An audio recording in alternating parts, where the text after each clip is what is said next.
They celebrate it in cricket on the patient field. knock. We should celebrate it too. It has been a grinding knock. I wonder how many people lost hours of sleep last night binging Unchained. Recording. Look, I'm going to get up up front, and I haven't seen it yet. I'm sorry. Oh, that's awkward. Yeah. Well, I'll an try Arnie not to doco do came any out at the same spoilers. time. How can you not, it opens with, in this big snowy, I'm going to say Norway, I'm just guessing. Was there a chopper? Nearly, but it's him in the Not yet. in this big hot tub with a cigar going, I always knew I was going to be something big. And you're just like, I'm hooked. Indeed. I'm gonna Well, watch it. I can tell you I'm, pretty elbow deep in Unchained, and there has not been a hot tub moment No hot yet. tubs? No hot tubs. You wait, there'll be a hot tub. Welcome to the Wheelhouse podcast. It's so lovely to be back in the bunker and back in action. I've been away and I've come back at the best possible time because it's a little bit of a milestone today, Kate Bates. What's today? What's happening? Happy birthday to us. Well, kind of. 50 episodes, Joel Spreadborough. Yeah, just like that. And it only took me 49 to say your surname properly. You've come a long way since Speedborough, which was what you first said. And spread butter. And spread butter, yeah. But here we are. Look, it's been a fun ride so far. Many more to come, though. We've been here, we've been there, we've been everywhere. And 50 episodes has come up just like that. So thank you to everyone who's been part of the journey so far. And don't be shy. Yes. Like, share, subscribe, tell your friends, and may there be many 50, 150, 250. Who even knows? Indeed. I mean, the Wheelhouse isn't just a bicycle with two wheels. You work with my analogy here. I'm a wheel, you're a wheel. Yeah. We're a tricycle with Merksy. We are a tricycle. He balances the whole thing out. Yeah, Merksy. Did you notice the party lights? The party lights. I love the party lights. I love the party lights. Before Having you a bit of a started rolling, disco we in were the bunker. dancing. Yeah, we were discoing. Lubing up the chains for another episode of The Wheelhouse, episode number 50, and it's so lovely to have you along, back in the bunker. Giro is done. I missed our follow-up to the Giro after, a hectic trip to Italy, that 4 weeks, absolute hurricane whirlwind trip, and I went down. It's no sooner has that passed us by, though, and we're looking ahead to the TDF, Kate Bates, and... Less than a month and hard to believe. Wow. We're seeing some signs, aren't we? Because let's go to Dauphine first. Firstly, one of the fantastic names that I think I've got right for once, which is just great. Say it again. No, I already said it. Why would I say it again? You say it. The Dauphine. Dauphine, that's what I said, wasn't it? I said Dauphine. That's okay. The Dauphine in France. Now, we've got... can I just start with the most exciting thing in my world right now? Please. Alaphilippe is back. That was a big sigh. Alaphilippe is back. His first serious win in over a year, I believe. Bonjour, LouLou. We love LouLou. LouLou's the guy that got me into it. I'm sure I'm not alone out there. We do. And I think our friend over at SBS, Christophe Mallet, who introduced you to the world of Alaphilippe, I believe. Loves LouLou. Strong-armed. Yes, I think he'd be sleeping a little bit better to have him back. He has been on sensational form. All eyes were on him coming into this. How's he going to go? The last time I saw him in any kind of media was his own social media with a kid trailer on the back of his bike riding up a big mountain with a small human to keep him company. That said to me that he was enjoying life and not taking anything too seriously because... Priorities had shifted, perhaps. Yes. Yep. But it's so fantastic to see him in winning form again. I got to say, though, he won early on and sigh of relief. And I knew that you'd be sigh of relief too. Him too. He's And him. I can't believe it. Didn't see that coming, basically. I was waiting for Lefebvre to come out and say, yes, so what? Thankfully, that hasn't happened. He's kind of stayed quiet. But the next stage, he was on his butt in a fall again, and I thought, what is going on here? But he got back up. He had a good time trial. Yeah. He's good in the mountains. Yeah. He's been sitting up on the virtual podium. There's good The signs. VP, sitting on the VP. Sitting on the VP. Geez, they're a tough bunch, aren't they? I've got to say, because that was not an not a small bump on the bum, a little stack, little hadzer, as we used to say, and up he gets. Yes. We always talk about Primoz and the likes just being extremely resolute, and let's stay on the path of resolve, because another one who's bringing the pain is Jonas, your cousin, your fifth cousin, Jonas Vingegaard, back right on time. And we've been spending a lot of time in the lead up to episode 50 talking about Jonas and wondering, how's Jonas? Is Jonas okay? Jonas has taken some time for himself. Jonas obviously had a massive year last year. Maybe that all just became a little bit too much.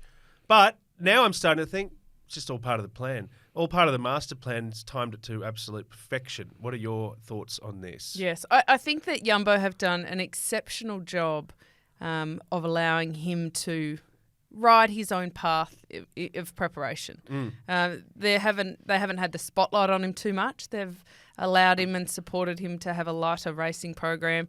So it's great to see him back and on good form. And the first stage he won at the Dauphine this year, he said, I didn't even really expect it. That wasn't necessarily the plan. I was just a lot stronger than Richard. So he was in a break with Richard Carapaz. And that's great. I mean, it's so kind of grounding and reassuring for him in the lead-in, because, at the moment when the Dauphine starts, we're nearly at the Tour, because the Dauphine and then the Tour of Swiss are the two that every team chooses one or the other, and it's then this crescendo when they all come together at the Tour de France. And typically Dauphine is more for the climbers, and so we are looking really specifically at your Bernals, your Carapaz, your Vingegaards to see where their form is.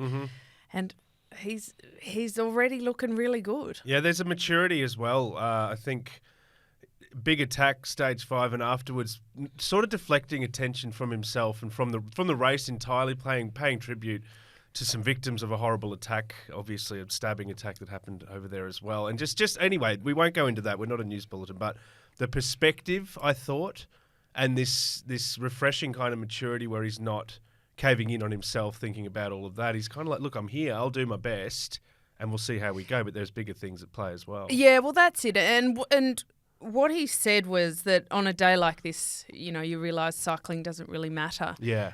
When thinking about what had happened. And I think that does show a maturity, and it shows a balance. Yep. Because it's really easy in the heat of the moment to think that bike racing is life and death. But that doesn't make you very resilient or agile in long tours, because let's face it, you have to accept going into a Tour de France that shit is going to happen. Yeah. If you're lucky, just a little bit of shit. If you're unlucky, a whole lot of shit. Yeah. But either way, Giro. Yeah, exactly. Yeah. Your ability to literally get up and keep going when you've been on your butt, but emotionally and I think from a motivation point of view, to get off the bike, you're in pain. Whether you win or lose, you're in pain. It's who hurts the most in these events. That's what makes a difference. So I really like his comments from that view, because it says a lot more than just winning the stage. Yep. It says he's pretty grounded. Speaks to an ability to get on with it, move on, not suffer from every little thing that goes against you. And I think it's actually easier to make yourself completely physically and emotionally vulnerable in a race and really throw it all out there when you have the perspective of upside is I win, woohoo. Downside is I don't win, but big deal. Yeah. Like that allows you to risk losing in order to win. Yep. I think all the great athletes are defined by their ability to just get on with it. To a degree, Yeah, go Jonas. Go Jonas. It's good to see him back, and absolutely devastating with an attack that left everyone behind. Now, not to be left in the rearview mirror is, of course, our mate Glutzy O'Connor, who's made his way to second overall at time of recording, which is it's so good to see the favourite son of WA back. It is. And I think it's time to reignite our campaign for a giant statue of an arse. No, made I of want bronze. his entire body, please. I thought we'd just discuss the upper hamstrings and the glutes. No, look, I think it should be his Kate, entire body. where is this money coming from? Do you know how much it's going to cost, Merksy? We only have enough budget for the arse. See? Okay. Merksy and I have crunched the numbers on this. So it is. Yes. All right. Well, Statue of an arse. glutes will no longer be in the rear vision mirror. But hasn't he been earning his statue over in France? And again, like we've seen him build up beautifully before and do good things in the Tour. How are you feeling about it? He was third last year overall in the Dauphine, and we can talk a bit more about what led to the glutes naming in the first place at the Tour last year. But if you don't go into the Tour with any kind of form, well, it doesn't look very good from there, does it? Forget about it. Yeah. And so I think it is really reassuring. And also because we've been so carried away in the beauty and the stories of the classics and then the Giro, sometimes these players are in the back of your mind. Yeah. And we haven't been talking much about Glutes O'Connor because he hasn't really been at the forefront of anything. This is really his time to rise. So it's good to see him calm. And he had a good time trial, which I think is the important part because that's been a vulnerable spot for him when he finished fourth at the Tour. If his time trials had have been better, he could have nudged onto the podium. So I like that. So he's rounding himself out beautifully, which is great. I was being serious. I was just thinking about a round. See, now you're on board with the statue.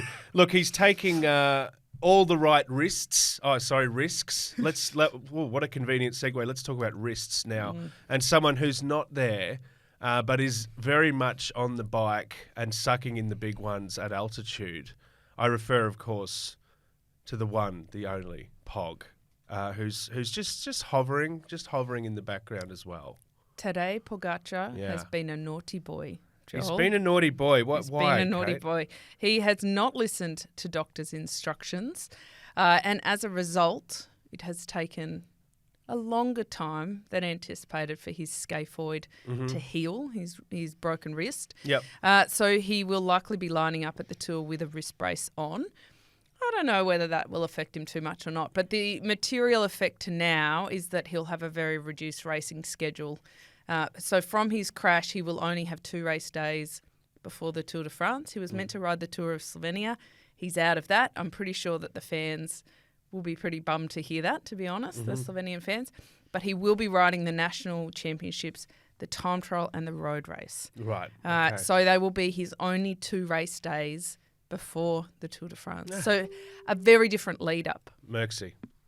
And he's heading to France, June 11, to do some recon. Yes. Yeah, okay. I'm amazed that we know that. That's incredibly... Recon. I think Best Merksy... people on the ground. Yeah. both thorough, meticulous, and a little bit stalky from the Wheelhouse podcast. Merksy had him on the DM the other night trying to figure out what he's up to. He is a friend of the Wheelhouse. But, we saw it early on. He's defied the injury almost from the get-go. He was posting videos, doing things in his kitchen, inventing exercise, just doing it for the sake of... He just cannot be contained. The old toe curl. Yeah, the old toe Joel? curl. Is he the athlete? Those athletes that I guess you go back to the 80s and look at those footballers that would smoke a pack of cigarettes and drink a Tawley and then go out there and score 3 tries. Is he this athlete that can go in with 2 races? I'm not saying he's smoking cigarettes and drinking Tawleys, but can he go in with limited prep? Can he still be the threat that he is? He obviously thinks he can be. Oh, look, I think so. I mean, he's another athlete that has an incredibly balanced view on everything, and he's pretty chilled, and he's a bit of a cool cucumber. Yep. I like that as a nickname. What do we think about that? Pog the cucumber. Yeah, or Tadej the cucumber. The Pogacar. cucumber. Yeah.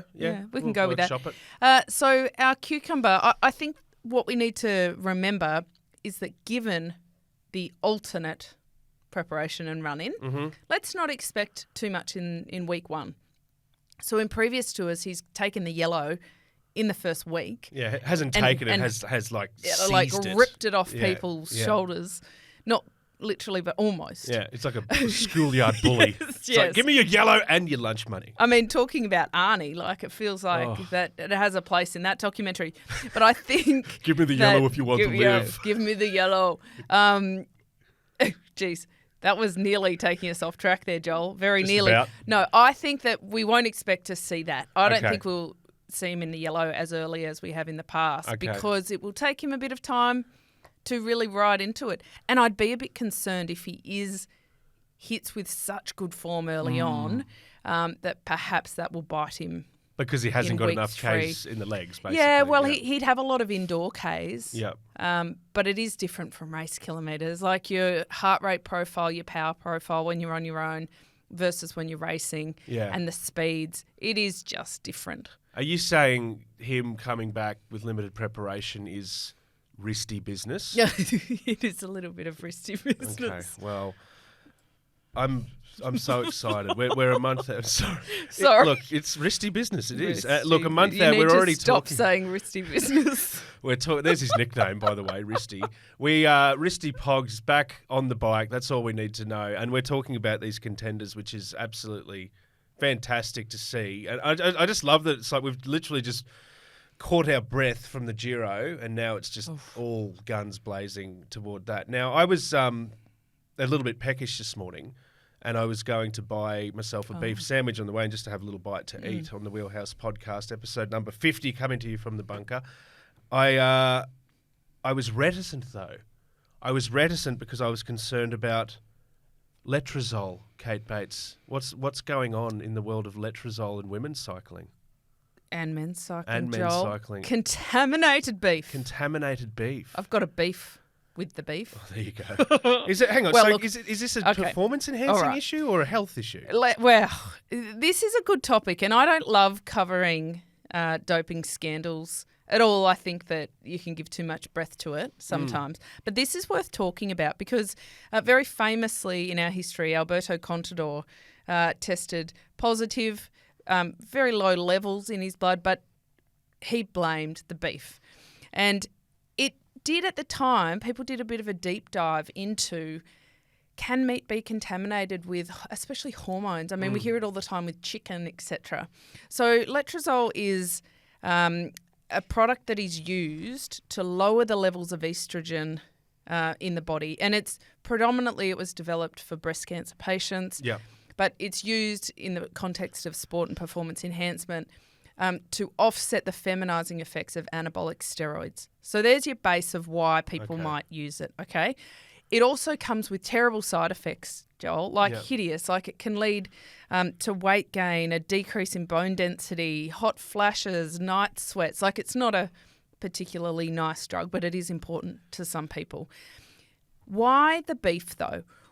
In certain parts of the world, including in Normandy in France, where Shari Bossett was training and Toon Arts was training as well when they both tested positive for this substance, it is legal and common practice to give the cows letrozole in order to control the ovulation of the female cows. Right. So it is absolutely possible that in trace amounts it would be present in the beef. That's disturbing just for anybody who might be eating... Excuse me. Sorry, it's the beef sandwich. Pardon me. So sorry. Oh, mercy.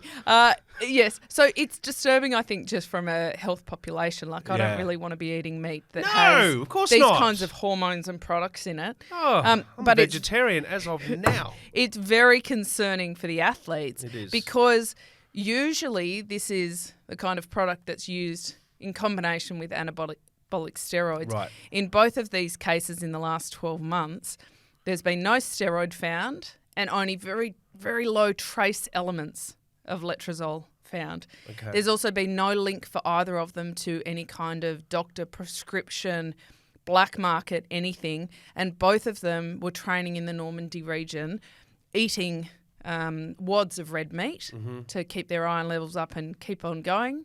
And this has happened. I'm not a doping sympathist at all. I have a pretty harsh opinion on it, but I must say that in both of these cases, I'm very concerned about the veracity of claims that this was taken on purpose. That's really interesting. Talking about the similar effect to, I guess, the testosterone that's perceived to bring, and a zero tolerance policy. Zero so tolerance. it doesn't matter where it came from. Well, I mean, we talk about, like, it's quite well known now that especially young females are affected by the hormone levels in chicken, especially in America where the regulation is a little bit different to Australia in what they can and can't give the animals. But it's quite well known that they do give synthetic hormones to animals to change their growth and help with farming practices. And so I don't think it's naive to consider that there might be a flow on this. I mean, if it can affect young women's growth because of the hormones in chicken, is it really so far-fetched to think that beef might have a contaminated product in there too? Not to harp on about it, to move on about it. But do you want to move on? No, we can move on. It's an interesting one because like hormones in livestock, you know. So you're telling me battery hens aren't naturally this big? Yes, like, you know, it's of course it's a thing, but the fact that it's concentrated in this region, I don't know. What do you do? Yeah, what are we saying? Like, I think given the levels detected, given nothing else was detected, there should be an area, you know, where the athletes do have a bit of support to try and track down where it came from and how it happened. Because in the case of Shari Bossett, this has big flow-on implications, not just for her, but she's Lotte Kopecky's Madison partner. They're world champions. Certainly Lotte Kopecky would now be very concerned that her gold medal hopes for Paris seeping away. Dropping swears, I think. And it's just not fair if it isn't their doing. Of course it isn't. Of course it isn't. And Thun as well. Thun Arts, which so is one of the, again, really in the grand final of names. It for is, athletes. isn't it? Thun Arts, but same sort of thing. And I guess she's on what, provisionally non-active status. So then you go into the discussion about livelihood, of course, and all of that. So a terribly uncertain time, and we've seen so many, I guess, doping scandals, not just in cycling, but even this year. Look at Peter Bowl, the Australian runner. Yeah, course, same like thing, and one, he proved his innocence. Yeah. I tell you what, if they take something, it's decent level in their system. There's no real basis to say contamination or even consider it. Yeah. Kick them out. Throw the book at them. Harshest penalty. Yeah. I am all behind that. But I'm realistic. But if they've just gone out for a steak sandwich sort of for lunch, and then come back with, and look, it's I mean, where do you draw the line when you now have to be scared of even eating meat? Like, do you have to source special organic meat that you know absolutely doesn't have a chance of that? I mean, that's all getting a bit silly, isn't it? Well, maybe they just have to do the Lefevre across the sport and just plate a salad for all of you. That's all you get. No carbs, no protein. Stay lean. Lettuce. Yeah. Look, interested to see how it plays out, but always thinking of the welfare and the mental health of athletes involved in this sort of thing as well. As you say, if it's deliberate and it's proven to be so, that's different. Get out of here. But gee whiz, we're just having an innocent hamburger in a region full of, let's say, junky cows. It makes things a little bit difficult. But it is the Wheelhouse podcast. It's a milestone episode. It's 50 episodes. I briefly had a listen back to our very first episode earlier. Moving on. So it's more positive news on the women's front. Kate Bates, Carly McCulloch. Now, I love it when we get one back. Yes. I love it when the Aussies reclaim one, especially when there's a bit of Queensland involved in there as well, and that's what's happening here. Oh, look, Carly McCulloch's from New South Wales, and she's choosing Queensland. to come Queensland. It's awesome. I align with like that you, story. I do. I align with that story. I also add, Joel, that she's been at Great Britain. She's been coaching, but she realised that in winter in Queensland you can wear Birkenstocks and short sleeves, and she, after 2 winters in Great Britain, she thought, I've had enough of this. I'm out. I'm done. Yeah, Carly McCulloch, she rode very famously to a number of world titles with Anna Meares in the team sprint. She's one of our favourite sprint Olympians in the women, known just for this incredible tenacity and strategic nous. Yeah. To have her in Australia coaching is a big win to get her back. When she retired, she went over to Great Britain because they saw very quickly the potential she had in taking what is such a sharp racing mind into the coaching sphere. noting that not every good athlete is a good coach. I myself am rubbish. You should have seen me trying to teach the kids how to ride bikes, because to me it's autopilot, right?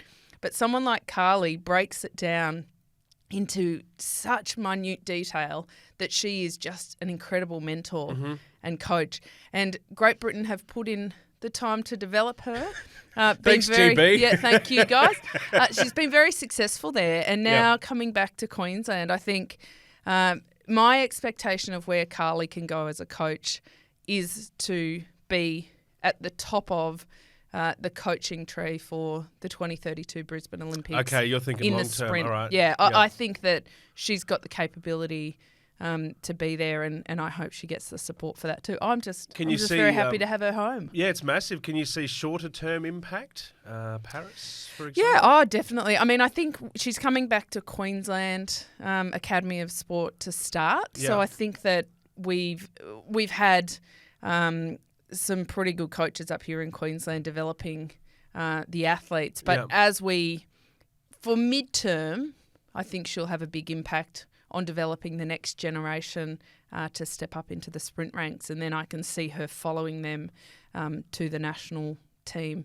Okay. Potentially Queensland might lose her in the longer term, but we'll see about that. Yeah. I have a probing question, Oh. a difficult question for you. It's not on Around the rundown. Carly McCulloch. Joel, did we clear this with Merckx? No, it hasn't been put through editorial yet. It hasn't been legaled yet. No. But it's just simply, when's she coming on the show? Oh, we'll have to get her in here. Yeah, well, yeah. Absolutely. Yeah. Like, I'll slide into her DMs and say, hey, Carls. just cut and Come paste on in. whatever Merckxy went to I know, pod it with. seems to work. So Yeah. There's no business like show business, and cycling is up in lights, Kate Bates, on two fronts at the moment. A global streaming release has occurred, and just around the corner is what I'm actually a little bit excited about, a doco about one of the great comebacks in cycling. Let's talk first about Netflix and just give them free mentions, because I'm sure they'd do the same for us. Well, Now, I was going to offer our listeners, Joel, to log in with the Wheelhouse Netflix login. We'll give you our password and you can check out what's going on. But, Netflix poo-pooed that idea, they didn't want a bar of it, did they? No password sharing, no. Yeah. Unchained, though, it's out. Same creators as the Formula One Drive to Survive series. As I confessed at the start, I'm yet to see it. I'm really interested to hear what you think about it, though. It's better. Better than Drive to Survive? Yeah. Oh, wow. Yeah. Are you saying Sure that as is. a lifelong cyclist, or maybe. genuinely? Merckxy, can I get your take? Is it better than Drive to Survive? Yes, it is, Joel. Can't stop. It is. Can't Okay. stop. Well, in that case, see? I can't wait. Can't stop. I Can't stop, won't stop. We can see the drama, and what's worked about Drive to Survive is the access. You see temper tantrums, you see these rivalries, these egos at full flight. That in cycling is we're often just watching from a bit of a distance, aren't we? It's like you see them rolling out, you see them on the podium, you see them doing interviews, but what else are they doing? Merckxy made a good point earlier. It's actually good to actually to see their faces as well, because they're often covered up. Yes. So it's quite revealing.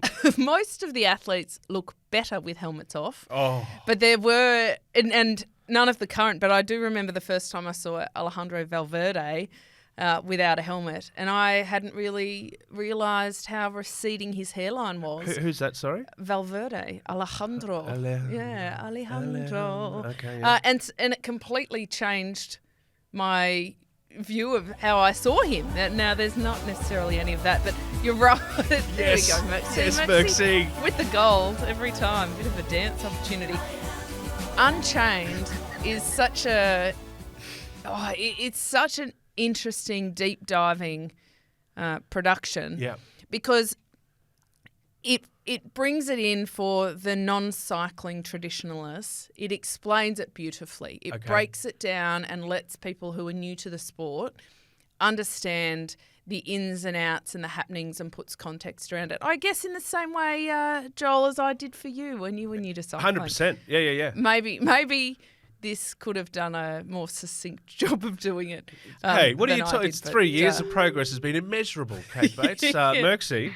I think we need to point out that this is not a sponsored Netflix segment, but we're more than happy for it to be. Yeah. Because I'm sure all the bosses, all the big brass at Netflix are watching. Yes. I've just written on my notes here, tag in Netflix. At Netflix. At netflix.com. It's the same kind of format as Drive to Survive in so far as they follow characters each episode. And so we start with Fabio Jakobsen and his incredible story of resilience and comeback and what a hero he is. I don't want too many spoilers, Joel. Yeah. I know that you've not partaken in the binging one. yet. Is it vivid? Like when you talk about Fabio and what we're seeing, what we're hearing, like is it quite... Well, let's listen to a grab from Fabio Jakobsen in the first episode to give a bit of context to that question. Okay. I lost 10 teeth. I had 130 stitches. I lost bone in the upper jaw, a little bit of bone in the lower jaw. So when I opened my mouth, you could basically almost look into my nose. I had a lot of cracks in the skull. Maybe I'm forgetting something, but I think it's already quite enough to tell. So That's graphic. So yes, it is rather vivid. I see. Well, he fell at the Tour of Poland a couple of years ago. It materially changed the sport. He nearly lost his life, and it changed the way barriers are designed and safety, especially for sprinters. It is terribly shit, Joel, that it had to come to something like that before they really looked at the safety of barriers and such. But pleased to say that has improved. But this young man, he says before, during the documentary, that of course he's scared going out there racing, that it's not easy for him to get back out there. And when you put that in the context of what he does, that first episode is really, really hard hitting, taking you into the crazy, dangerous, thrilling, exciting world of professional cycling. We speak a lot about the internal pressure, so pressure that team directors put on athletes. Are we going into that? Are we getting some insight? I'm glad you asked this because I wrote many notes and look, I won't lie, I tried to take some screenshots with subtitles on to have specific quotes. I can clarify Netflix prevents you from doing that. You cannot. You hit screenshot, blank screen. Yeah. But I found it really interesting and fascinating the first couple of episodes, the difference in the approaches from team management. And you have people like Lefebvre, who we love to hate, but he comes across as pretty balanced. He says, I can't please everybody. And some people say I'm not a nice person, but I'm a pretty good cycling manager. And you can't take that away from him. That they went into the Tour de France last year not with big hopes. They won the first yellow jersey. They won the next stage. It was a beautiful story. They did a really great job.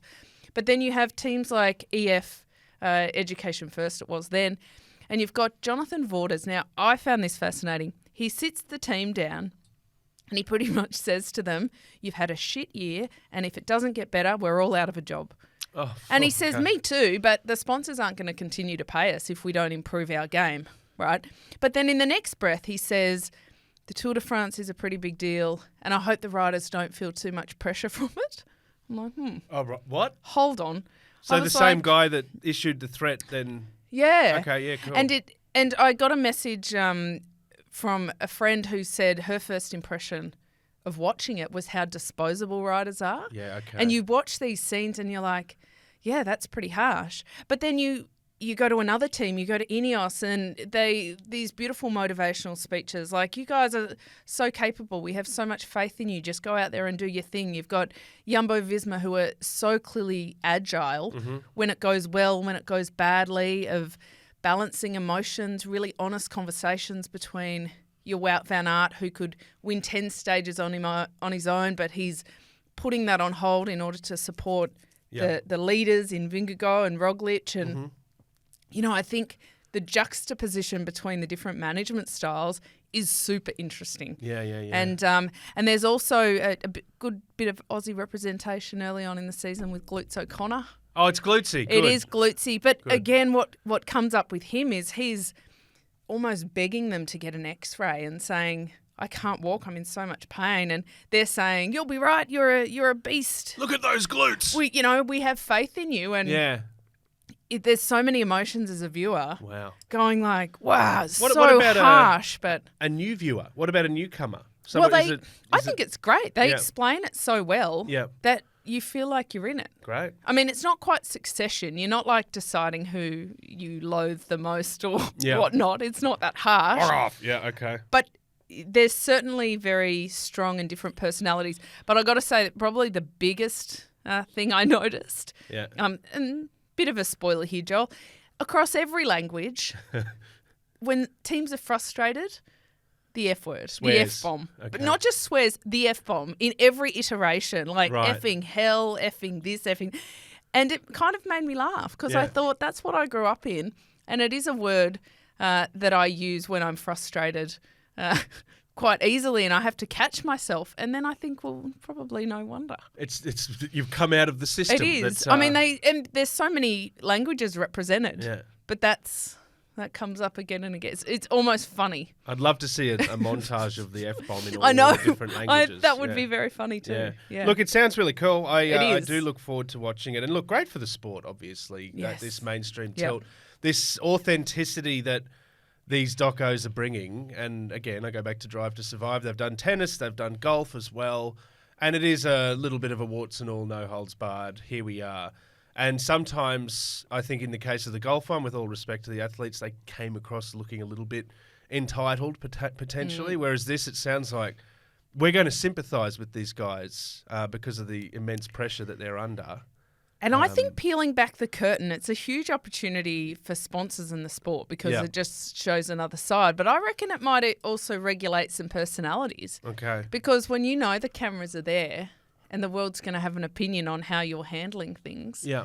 I think perhaps they have to behave. I mean, like team managers in particular, perhaps they have to behave a little bit better. I think I think cycling shoots itself in the foot to a degree here because you've got a really good opportunity for people to get on board and pick a team, basically. If you're not familiar with pro cycling and these athletes, all of a sudden, and this is what happened, again, I go to Drive to Survive, all of a sudden, people who had never followed Formula One are going, I'm all about Ferrari. Yes, You know, I'm all or about Red Bull. AlphaTauri, Red Bull, whatever. Whereas in cycling, it's like, I'm all about a team that no longer has the name that it had when I watched the doco. And that was a Yes. week ago. What's going on? Yes. Well, Merxie and I had a little bit of fun with this because Oh, you guys always have a little bit of fun, Aw. Kate Bates. It's lovely. you got to get in on it, Joel, because Merxie didn't necessarily come from the long cycling history Yep. that I do. He's been a fan for over a decade now, but the constant that comes up is you can't get How on do you get board. behind Like, them? Yeah. We talk about the Eels all the time, the Parramatta Eels, my football team, or the Brisbane So, hang on, Broncos. sorry. You talk about the Eels all the Yeah, time. fair. Yeah. But they're the Eels. 100%. I'm with People you. have sponsored them on and off over the years, and they're Yeah. on their shirts, but they don't become the hardy eels, although that has a bit of a ring to it. It's an animal. It's Yeah, the yeah, eels. yeah. It's a logo.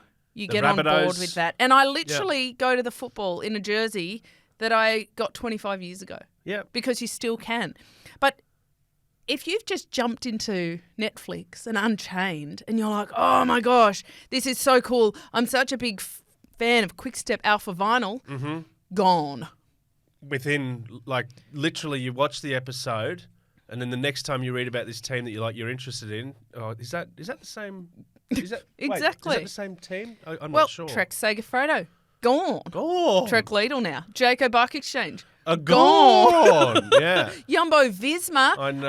About to be gone This one because rattles me. Jumbo's just announced that they've achieved everything they wanted to in sport, in cycling, and they're out. Whatever.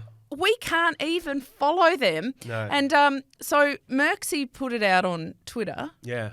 What if we force the teams, strong-arm them, Yeah. into having an identity? Yeah. And Like then a rusted on approach. yes, Yeah. and then they had the same colours. Yep. They had the same name. I mean, the obvious that have already done this is the Wolf Pack. Yes. So we could go with that. I mean, I'm not a huge fan of the name, but hey, Yeah. at least it's You know, they're not my team, and that's fine. At least they're distinctive, right? So we put it out on Twitter. There were some funny ones. I'm going to bring them up. We kicked off, or should I say, Merksy kicked off with the platypuses. Okay. For the Australian team. The platypuses. Right. Sure. I mean, I thought they were a little bit placid. Is a plural of a platypus a platypi? I believe so. So wouldn't it be the platypi? Well, I don't know. I mean, the bike exchange platypi. I mean, given that pies are one of our national foods, it would have a good tie. Just call them the pies then. Right. What a creative process this has been. It is. Yeah. Well, and we've got some very funny ones. I want to read some out because we had a good old bit of fun. All across Europe, they were getting into it. Yeah. And Mark Contador, he's come up with Canyon spam. Very good. As in spam the ham, not spam like junk mail. Yeah. Like, just to be clear An about important that. distinction, yeah. Yes, we've got the Movistar chillers from Buttered Frog. Okay, yeah. This is a bit of throwing shade. From Fabrizio, we've got Archaea Samsic become dark matter because we know they're there, but we don't see. That's pretty clever. Not all of them throw shade, though. Dark matter's a cool name, though. Well, we've got the Warriors, which I like. Yeah. I like that. We've got the Wisconsin Cheese Wheels. Cheese Wheels is brilliant. For Trek Segafredo because Trek is based in Wisconsin. Yep. But again, what happens if Trek are out? But I guess you've still got the Cheese Wheels. We've got the Green Edge Campers. Okay, yeah. I like that. We have the Psychedelics. The Psychedelics. And that's for Canyon SRAM. So shout out to Lucas Knopfler because he's a fantastic journo from Germany. He got really into it. Yeah. And I mean, to the point, I tweeted him back and I said, "You're enjoying this as much as we are." He was like, "Yes." Yeah. And he had many suggestions. Jumbo Visma, the Bees. The Bees. Okay, Yes. colour scheme, yeah. Lidl Trek, the Harlequins. I love that. I quite like For that some as well. reason, I respond to teams named the Harlequins. Oh. Like in rugby, yeah. I don't know. there There's you something go. about the Harlequins. Well, I mean, the obvious one, the Grenadiers. yeah. That was from Dimo. But we also then that kind of went on to the Brexiteers. Brexiteers. So we that's could do that. Brilliant. The Wanderers for Jayco, you know, the whole caravan kind of thing. Great right. theme song to be had too. The Sorry, yeah. the Argies for EF, which Oh, the kind of Argies. like it goes back to their days where they had Argyle. Yeah. I thought for Cofidus, Le Coqs, like the chickens, chickens. Did you say le or the? Le Okay. Le Coqs, like Coqs. COQ, like they used to. Le Coq Sportif used to sponsor the Tour de France jersey. It would be very good. Yeah. No, I'm aware of the I brand. mean, yeah. I mean, Not the Roosters. Could be. Yeah, no. River City Studios, where we record our podcast, they came up with the baguettes. The baguettes is FDJ. fantastic. Yeah, so there we go. As long as they're not beef baguettes. No, no beef baguette. Yeah. There's been some great suggestions. Let us know your thoughts to our listeners because I think that we could get quite a dossier going of suggestions. I love it. And, I think it's fantastic. shoot them across to our friends at the UCI. Yeah. They give us dossiers of rules. We'll give them dossiers of name And ideas. we commit to reading the dossiers of rules. Exactly. You have them memorised. Exactly. So, we had a bit of fun with that. I have a few.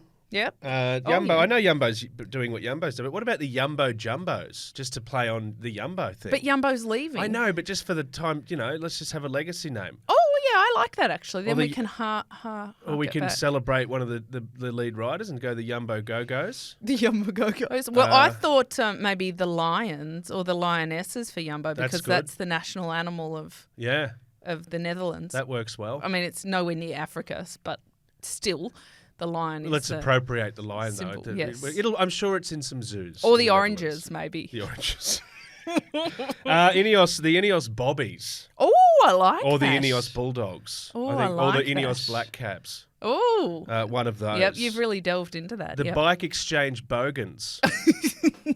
Or the Bike Exchange Dingoes. Oh! I thought the Dingoes had a nice ring to it. I'd Yeah, like to know I what like you think that. about that.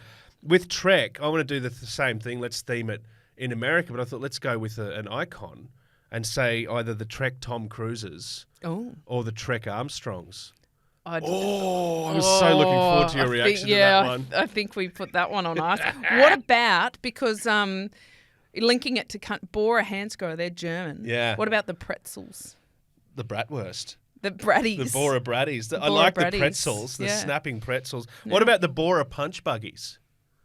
Is that from Germany? Yeah, Punch Buggies Buggy from is a Germany? V-dub, yeah. Oh, yeah, Punch. A V-dub Beetle. Okay. What about the Bora Beatles? Beatles? Oh, my goodness. What a creative process. This is like, genius happening live. The AG2R O'Connors. How about the glutes? How about the glutes? How about the SD Walls? Oh. Because we've been calling them that anyway. Well, somebody thought they could be because they're like a construction hire companies. That they should be called the Portaloos. Portaloos. The dump and runs. The doll.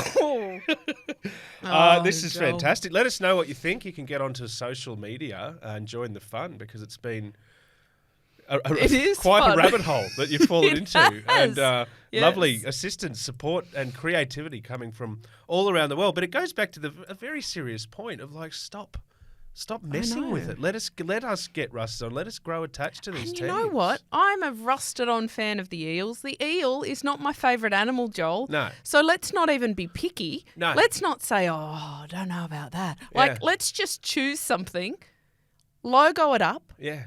Bob's your uncle. You're on your way to being a long-term fan. I 100% Yep. agree. Yes. The Bike Exchange carnivorous marsupials. Maybe we should give a nod to some quokkas. endangered Australian mammals. Because Maybe. there's plenty of them. Glutes so. O'Connor from WA, the arses. quokkas. Yeah. There's a link in there. Yeah. A tie-in. Okay, really good.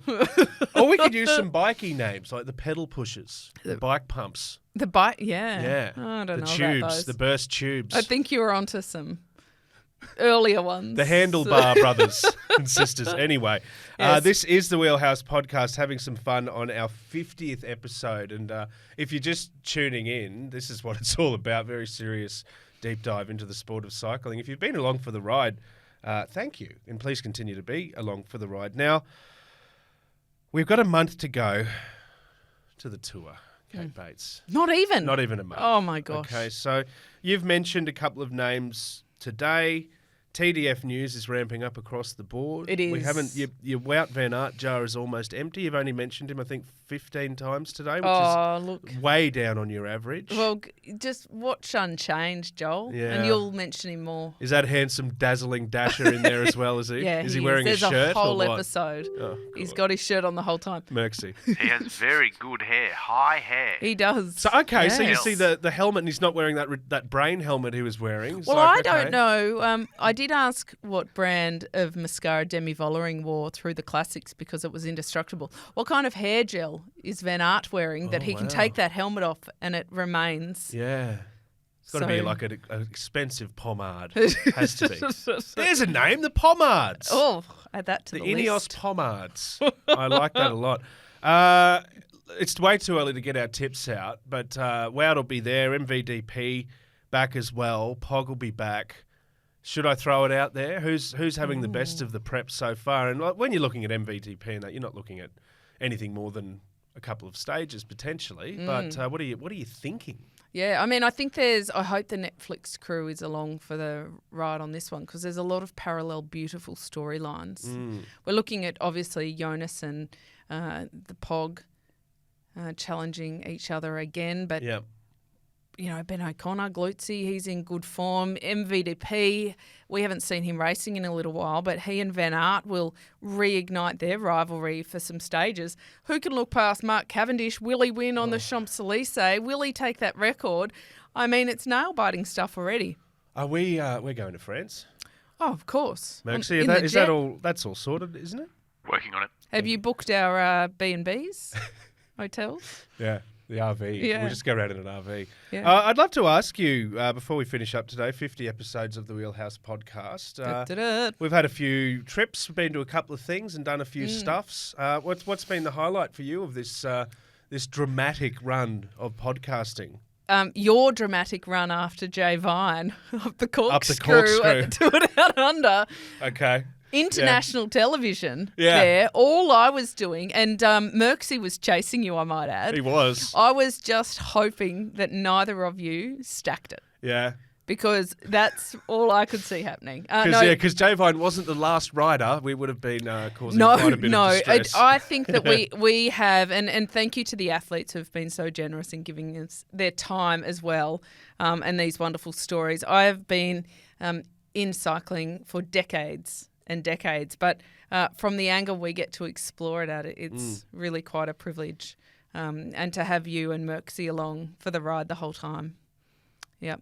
A huge shout out to Merksy. I know we don't like saying shout out, but I've just said it. But I've said it twice, in fact. Yeah. A huge mention of Merksy's Yes. incredible work. I got to say, you corralling Remco as he was world champion in Wollongong and getting up and just straight shooting with him and saying, "I'm from the Wheelhouse podcast. Are you a fan?" Basically, and go, "Yeah, of course I am. Of course I am. I love He it." did. He said, "I listened to it, and that's got to be a personal career highlight for me." Oh, that's absolutely outstanding. Thank you, Remco. And I'll give it. You were talking about the corkscrew. I'll give a mention to Merksy for the amount of gear that we had to lug up that arduous Yes. thing. And then Merksy saying at the start of the day, maybe this would be a good spot towards the top, and you and I going, no, we've got to get down in the thick of it, mate.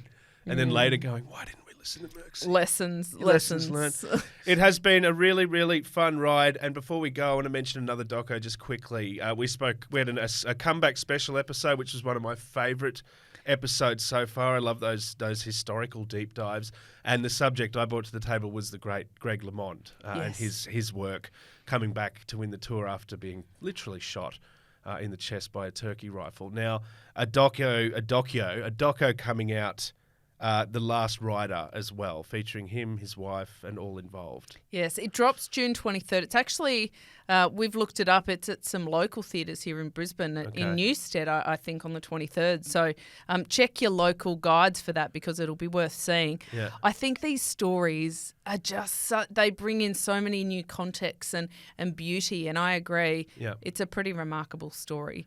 And he and his wife, Kathy, have been pretty heavily promoting it, so I think it's a good one. What a legend. Yes. One thing We'll I go noticed... to the actual flicks and watch it. Well, okay, Like, sit down at the date night. cinema and Merksy. watch it. I like that. Yeah. Yeah, good one. Lots of popcorn. One thing I noticed is they weren't wearing helmets in that day. No, they didn't. 2003 is when they started wearing helmets. That sickens me. Uh, Maybe we should start wearing helmets on the podcast to send the message. Yes. Safety first. This is the Wheelhouse Podcast, episode 50. Thank you so much for being part of the ride. Like, share, subscribe, tell everyone you know. Get in with some team names. Let us know what Please you think do. of ours Yes. as well. Just search for the Wheelhouse if you're not already on board. And when you're binging Unchained, make sure you hydrate. Yeah, you're happy with the... I should have asked, you happy with the doco names? Oh, we'll go with it. I mean, it is what it is now. Too late now. I'm on board. My name's Joel Spreadborough. Kate Bates, always a pleasure. Always a pleasure, Joel. We'll see you for episode 51 next time. Over and out.